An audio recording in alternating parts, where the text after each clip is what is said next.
Hai semuanya, nama saya Grace Daniela Setiauhadi dari kelas 10 MIA 4, nomor absen 14. Di video kali ini, saya akan melakukan percobaan gerak harmonis sederhana pada bandul, mata pelajaran fisika. Gerak harmonis adalah gerak yang terjadi berulang dalam waktu yang sama secara periodik.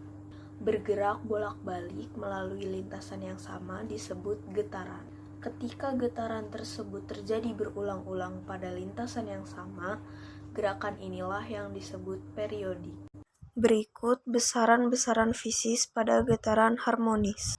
Yang pertama, periode. Periode adalah waktu yang diperlukan benda untuk melakukan satu getaran. Satuan periode adalah sekon atau detik. Yang kedua, frekuensi, yaitu banyaknya getaran yang dilakukan oleh benda selama 1 detik. Satuan frekuensi adalah hertz.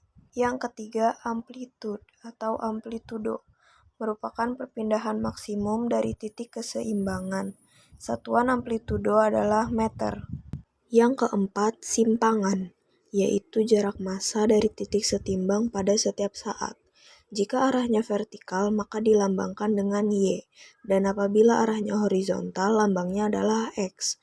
Satuan dari simpangan adalah meter. Yang kelima ialah siklus. Siklus mengacu pada gerak bolak-balik yang lengkap dari satu titik awal kemudian kembali ke titik yang sama.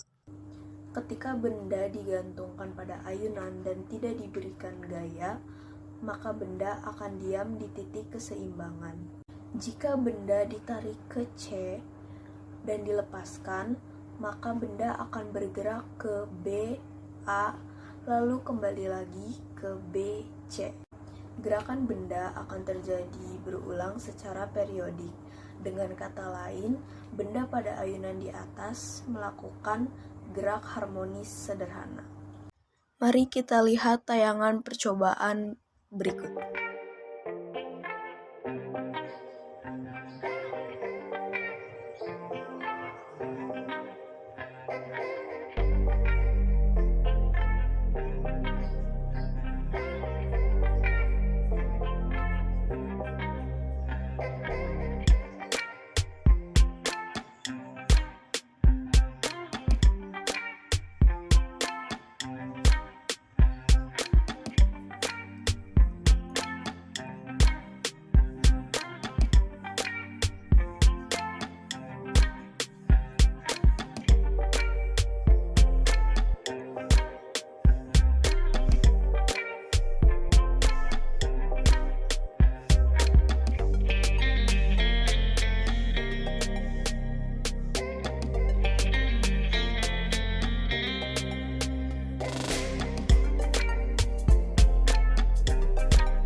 어디서 몰라든 어디 가든 내 머릿속엔 너가 있어 I'm sorry beg your pardon 이 생각하다가 또 놓쳤어.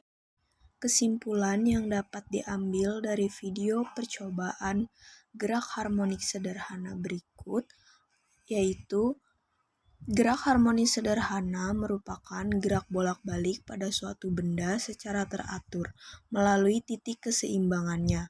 Banyaknya getaran setiap sekonnya selalu sama atau konstan.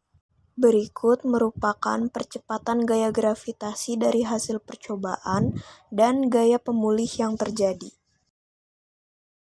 Pada evaluasi ini, saya akan menjelaskan hubungan panjang tali dengan gaya gravitasi dan hubungan gaya pemulih dengan gaya gravitasi. Hubungan panjang tali dengan gaya gravitasi berbanding lurus. Semakin besar panjang tali, maka semakin besar pula percepatan gaya gravitasi yang diperoleh. Sedangkan hubungan gaya pemulih dengan gaya gravitasi berbanding terbalik. Semakin besar percepatan gaya gravitasi membuat gaya pemulih bernilai semakin kecil.